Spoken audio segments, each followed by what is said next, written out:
So in this video, I'll just show quickly how the procedural doors blueprint works. So just as a quick overview, if you go to the demo folder and maps and open it, you'll see this level here. In this level, you have a few different templates. So each one of them represents a different template for you to use and customize, and that makes it a bit easier. Uh, but if you want to start from scratch, you can pick here. So procedural doors, just drag to the scene. Again, if you want to use a template, you can choose from this option here.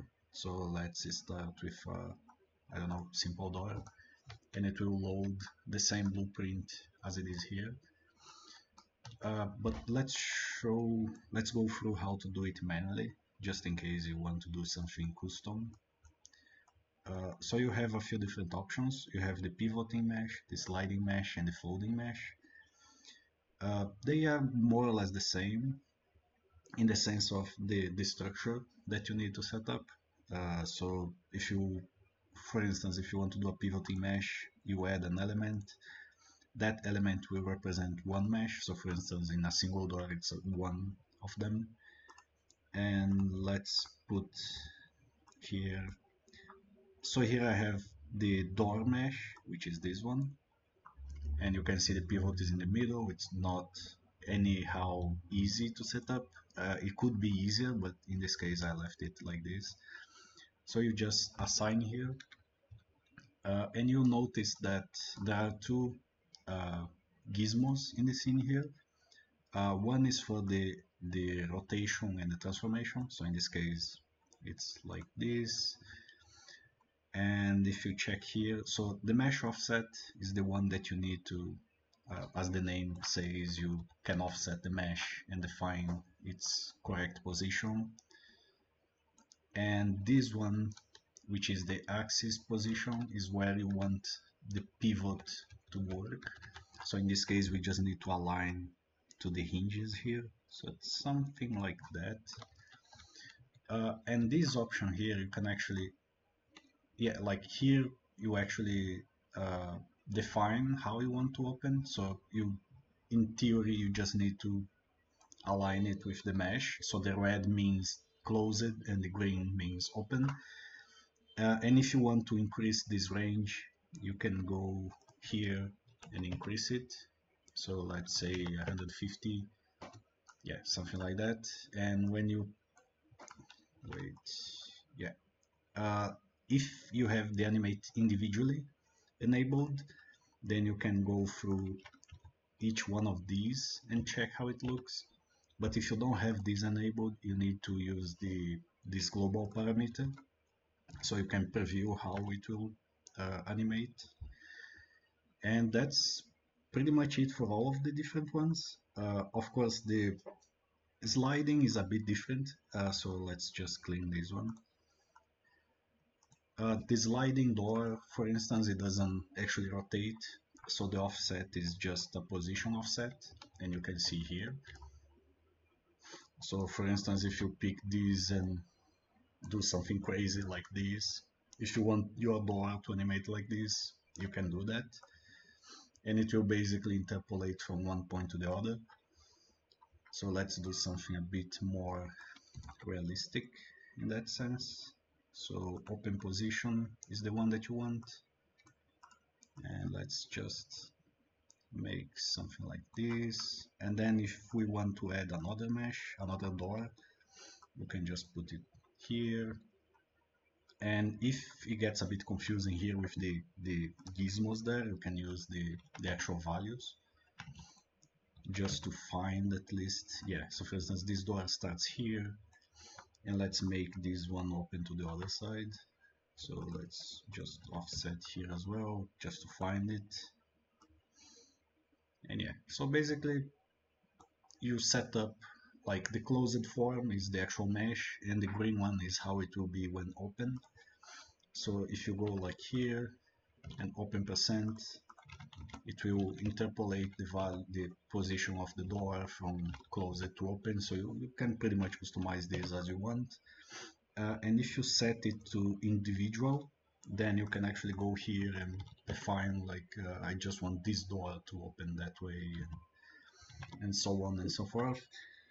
Uh, in these options, we also have the animation curve, which is basically how the animation will interpolate.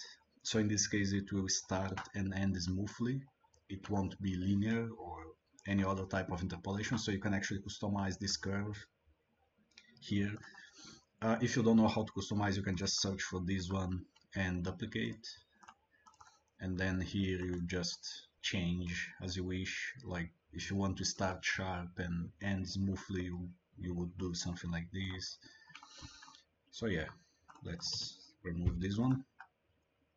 And then you have the animation time. So for instance, if you want your door to take 1 second to open, then you keep it 1. If you want it to take 2 seconds to fully open, then you set it to 2, and so on. Attached actors is an option. So for instance, on the sliding door, you can actually use for drawers as well. Here we have an example of 4 different drawers. So if you check here and let's open this one. Wait, not this one, not this one. Let's see. Yeah, but basically you can attach things to that.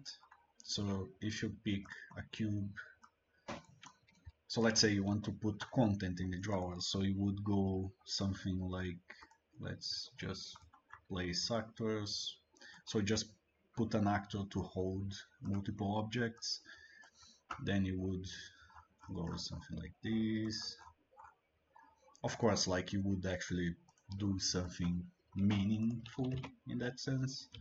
But here I'll just do a quick example. So I'll pick this actor 3 and I will attach to the door 0, to the drawer 0.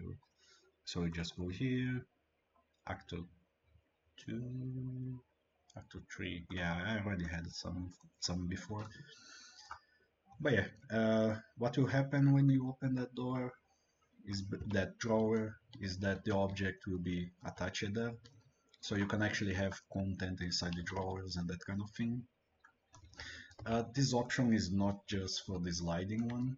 So if you want to attach elements to the pivoting one, you also have the option. So here in the mesh, you can actually attach another actor, and you can do any type of setup that you want. And lastly, we have the folding mesh. This is a bit trickier, but trickier to set up. But if you use these 2 templates here, so the garage door and the folding door, you have a few examples of how to set up.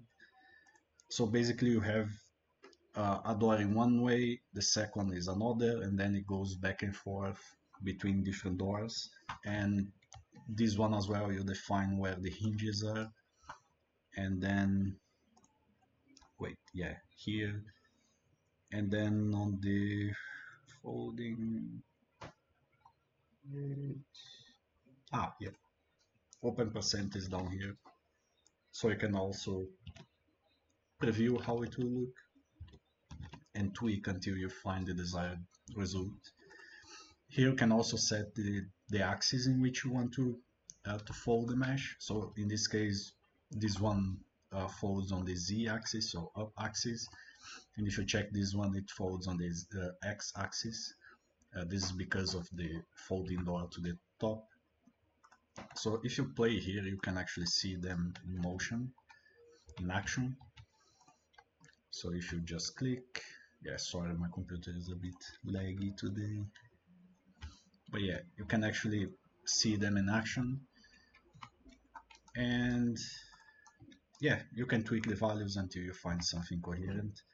The overlay option you can find here. So if you want to tweak that, or if you want to take it out at all. If you want to implement the functionality in your Palm actor, you can just pick the examples from here. So there are 2 red sections that you want.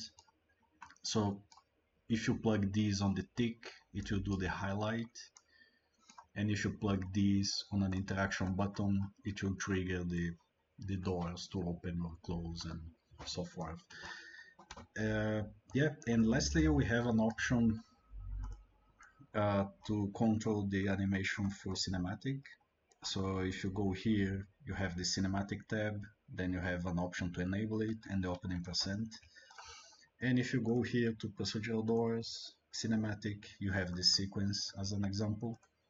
So if you play the sequence, you see that they will be animated through that. And to control this is pretty simple. You basically enable here and then you animate the value. So if you pick this one for instance, you simply animate a value and it will follow that. If you press G, you'll notice that it gets a bit jaggy. So you see that the mesh is kind of weird. But when you are playing the sequence, that doesn't happen, so you don't need to worry. So here we have the same option. You can see that that they are not jaggy at all, so they animate pretty smoothly in that sense. And yeah, that's pretty much it. If you guys have any questions or suggestions or bug report, just check the links in the description there and just send me an email or whatever you think it's best. So yeah, hope you like it, enjoy it.